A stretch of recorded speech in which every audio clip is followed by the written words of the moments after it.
السلام علیکم ورحمۃ اللہ وبرکاتہ۔ جیسے کہ میری بات ہوئی ہے ایک اہل حدیث مناظر جس کا نام ندیم خان ہے، اور یہ وہی لوگ ہیں کہ جو دین کا کام کرتے ہیں وہابیوں میں، اور گاؤں گاؤں جا کر اور اپنے رشتہ داروں کے ہاں کہ یہ شرک ہے، یہ بدعت ہے، بریلوی جو کرتے ہیں وہ شرک کرتے ہیں، اور وہاں پر غلط طریقے سے قرآن کی آیتوں کو پیش کرتے ہیں، غلط طریقے سے حدیثوں کو پیش کر کے اور عوام کو گمراہ کرتے ہیں۔ لیکن جب ان کے سامنے جب کہا جاتا ہے پڑھنے کے لیے، جب ہم لوگوں سے جب سامنا ہوتا ہے، جب ہم کہتے ہیں کہ پڑھو، تب نہیں پڑھتے ہیں۔ کیوں؟ کیونکہ پکڑ ہو جائے گی نا کہ بات کچھ ہوتا ہے، پڑھتے کچھ ہیں۔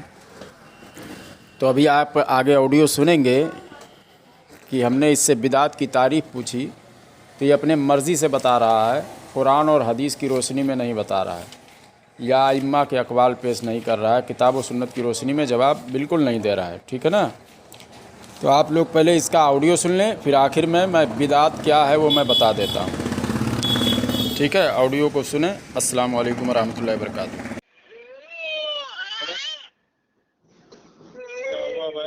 ندیم خان صاحب بات کر رہے ہیں اہل حدیث؟ ہلو، ہاں، ندیم خان صاحب بات کر رہے ہیں؟ ہاں بات کر رہے ہیں جی، آپ سے تھوڑا بات کرنا تھا یہ عید میلاد النبی کے تعلق سے۔ ہاں بولیے۔ جیسے بھی یہ کہ آپ کے جو ابن تیمیہ صاحب ہیں، ان کی کتاب ہے اقتداء صراط مستقیم، جلد نمبر 2 صفحہ نمبر 136 پر عبارت انہوں نے لکھی ہے، اور اس کا مطلب بیان کرتے ہوئے مولوی اسماعیل دہلوی نے صراط مستقیم صفحہ نمبر 75 پر لکھا ہوا ہے انہوں نے، اور 109 پر بھی لکھا ہے کہ شب برات میں کسی کو اطلاع دینے اور دلانے کے بغیر کسی صحابی کو جنت البقیع میں حضور صلی اللہ تعالی علیہ وسلم تشریف لے جاتے، یعنی بنا بلائے اکیلے جاتے تھے اور کیا کرتے، اور کسی صحابی کو نہیں کہتے کہ شب برات کو رات کے وقت قبر پر جا کر دعا کرنا چاہیے۔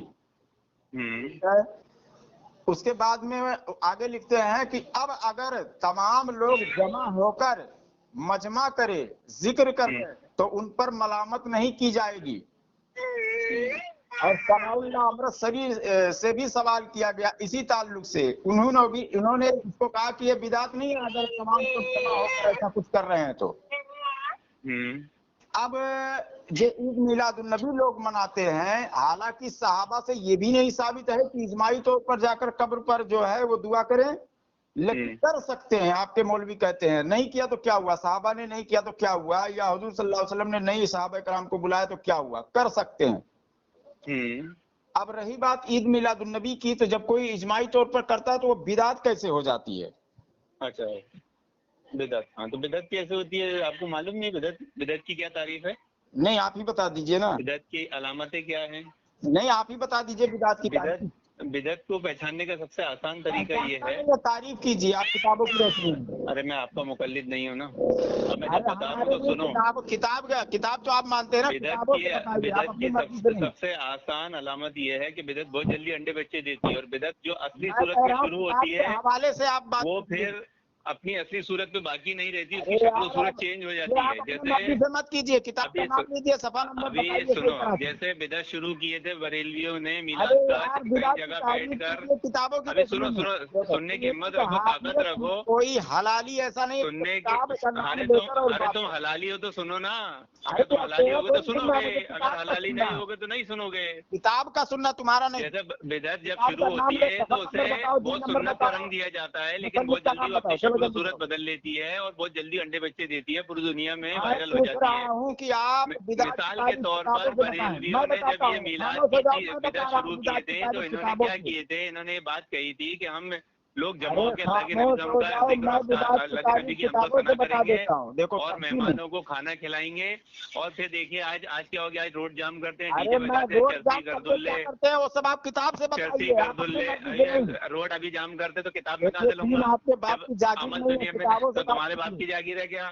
یہ اہل حدیث کیا تمہارے باپ کی جاگیر ہے؟ میں قرآن ہے، بعد میں حدیث، صوفی فتنوں، اور جب بات کرنا ہوتا ہے تو ابھی قرآن سنو، میں حدیث، تم حلالی ہو تو سن کیوں نہیں رہے ہو؟ ہم نے تمہاری بات توجہ سے، ہم حلالی تھے، ہم نے تمہاری بات توجہ سے سنی. ہم کتابوں کی تم حلالی نہیں تھے، اس سے تم ہماری بات توجہ سے نہیں سن رہے ہو. تمہاری بات نہیں سنیں تمہاری گے، پوری بات ہم نے سنے تھے، اب جب جواب دینے لگے تو تمہارے کو ایسے جن جاگ گیا. اپنے مرضی سے تمہارا جواب وہ دیوبندیوں کا 20 روپے والا جن چھوڑا جاتا ہے، تم پہ بہت سستا 10 روپے والا چھوڑا جاتا ہے کہ 2 روپے والا چھوڑا جاتا ہے. عبارت پڑھو، عبارت کتاب دیوبندیوں پہ 20 روپے والا چھوڑا جاتا ہے، تم پہ 10 روپے والا کتاب پڑھو اور سستا. جناب، کتاب تو بدعت کی سب سے آسان علامت یہ ہے کہ وہ جو اصلی صورت میں شروع ہوتی ہے اس کی صورت باقی نہیں رہتی. جناب کتابوں جیسے میلاد انہوں نے شروع کیے تھے تو کہیں گے اللہ کے نبی کی حمد و ثنا بیان کریں گے، مہمانوں کو کھانا کھلائیں گے. لیکن اب بدعت کو دیکھیے، اب بدعتوں میں عورتیں ڈانس کرتی ہیں، بریلویوں کی عورتیں ناچتی ہیں، ہجڑے ناچتے ہیں. یہ میلاد ہے. اب یہ اذکار، یہ میلاد کے نام پہ یہ اعمال کرنا، یہ اس بات کی دلیل ہے کہ یہ بدعت تھی. کیونکہ بدعت نے اپنی شکل و صورت کو جلدی بدل دی. ابھی کیا نیا کرنے والے ہو تم؟ 10 سال کی سزا دے دی ابھی کا سعودی میلاد، عرب کے باپوں نے. ابھی میلاد میں کیا نیا کرو گے؟ میں پوچھ رہا ہوں کتابوں سے بدعت کی تعریف بیان کرو. بدعت، ارے ابھی کیا نیا کرو گے تم؟ کتابوں سے بدعت ابھی کی کا تعریف کرکٹ میچ کھیلو گے میلاد کے جلوس میں؟ کرو، پہلے تعریف کرو. بدعت تو تمہیں خود ہی نہیں پتا. ارے کیا کرو گے تم ابھی آج کل؟ تمہاری اوقات نہیں ہے، تمہاری ابھی نئی بدعت کیا کرو گے میلاد میں؟ اور پھر بولو گے کہ ذکر کرنے کے لیے جمع ہوئے. دیوبندیت کو میں چیلنج کرتا ہوں. ارے وہ تمہارے بڑے بھائی ہیں، وہ دیوبندی تمہارے بڑے بھائی ہیں، ان کو ہم سمجھ چھوڑو. بھی عمل شریعت کے خلاف ثابت کر کے دکھا دیں، بدعت ثابت کر کے دکھا دیں. تمہارے بڑے بھائی ہیں، ہم سمجھ چھوڑو. غلامی کروں گا، مہمانہ انعام دوں گا، اور اسی تاریخ کے پیش نظر میں ان کو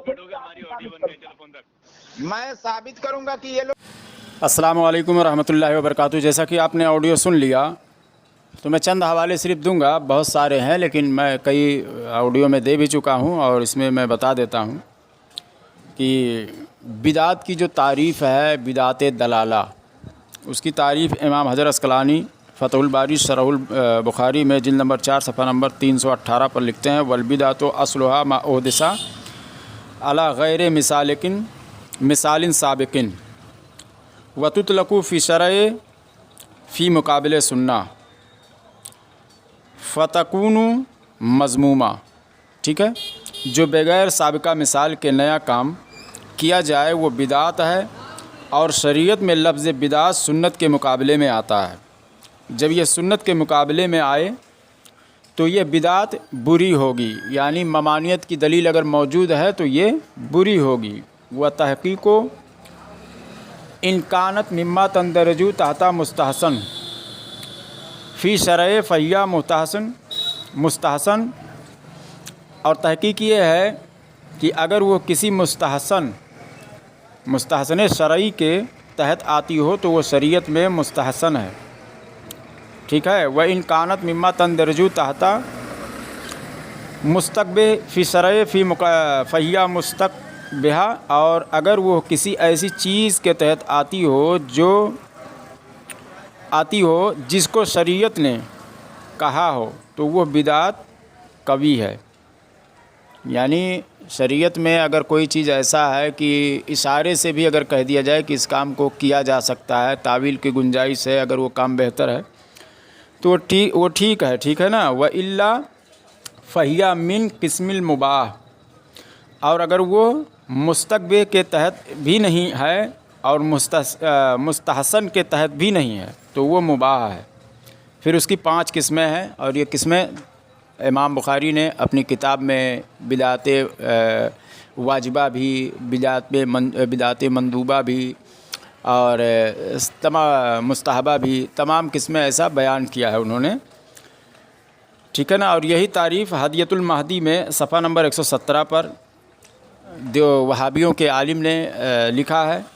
امام نووی رحمۃ اللہ علیہ شرح مسلم شریف میں بیان کرتے ہیں کہ بدعت کی، اور انہوں نے جو بدعت کی تقسیم کی ہے اس کے تعلق سے امام ذہبی کی کتاب سیر اعلام النبلاء جلد نمبر 8 صفحہ نمبر 296 میں حضرت محمد بن ادریس رضی اللہ تعالیٰ عنہ کے حوالے سے بیان کرتے ہیں: المحدثات من الامور دربان. نیا کام، نئی باتیں، اس کی 2 قسمیں ہیں. ٹھیک ہے نا. احدہما ما احدث مما یخالف کتاباً او سنتاً او اثراً او اجماعاً. لکھتے ہیں کہ اگر وہ نیا کام قرآن اور سنت رسول صلی اللہ علیہ وسلم کے یا عصر صحابہ کے یا اجماع کے خلاف ہے تو وہ گمراہی ہے، ٹھیک ہے نا۔ والثانیتی ما احدث من الخیر لا خلاف فیہ لواحد من ھذا، دوسری چیز وہ ہے جو بھلائی اور اچھا کام ہو جو قرآن اور سنت اور اجماع کے خلاف نہ ہو، وہ برا کام نہیں ہے، ٹھیک ہے نا۔ اور آگے لکھتے ہیں فہیہ محدثہ غیر مذمومہ، وہ برا نہیں ہے، آگے لکھ دیتے ہیں کہ یہ کام برا نہیں ہے اگر قرآن کے، اور یہ اسی تعریف سے ملتا جلتا ہے امام بخاری رضی اللہ تعالی، امام حجر عسقلانی فتح الباری صحیح البخاری میں بھی یہی تعریف انہوں نے بھی کیا ہے، کئی جگہ پر انہوں نے بدعت کی جو تعریف کی ہے وہ اسی طرح سے انہوں نے بھی کیا ہے، ٹھیک ہے، کہ سنت کے خلاف، یعنی دین میں ایسا کوئی نیا کام ایجاد کیا جائے جو قرآن اور سنت سے ٹکرائے، یعنی قرآن اور سنت رسول یعنی حدیث شریف میں ممانعت اس کی موجود ہو، یا صحابی رسول صلی اللہ علیہ وسلم کے قول کے خلاف ہو، یا پھر اجماع کے خلاف ہو، سمجھ گئے، اجماع امت جو بڑے بڑے علماء ہیں ان کے خلاف ہو، یعنی وہ کہیں نہ کم سے کم انہوں نے بھی منع کیا ہو، تب اس کام کو کرو گے تو وہ بدعت گمراہی ہوگی، اور اگر منع نہیں ہے تو اس کام کو کر سکتے ہو، وہ کام جائز ہے، جیسا کہ ہم نے ویڈیو نمبر 85 میں ہم نے تمام حوالے کے ساتھ بتا دیا ہے، ٹھیک ہے نا۔ تو آڈیو کو سنیں اور زیادہ سے زیادہ شیئر کریں۔ السلام علیکم ورحمۃ اللہ وبرکاتہ۔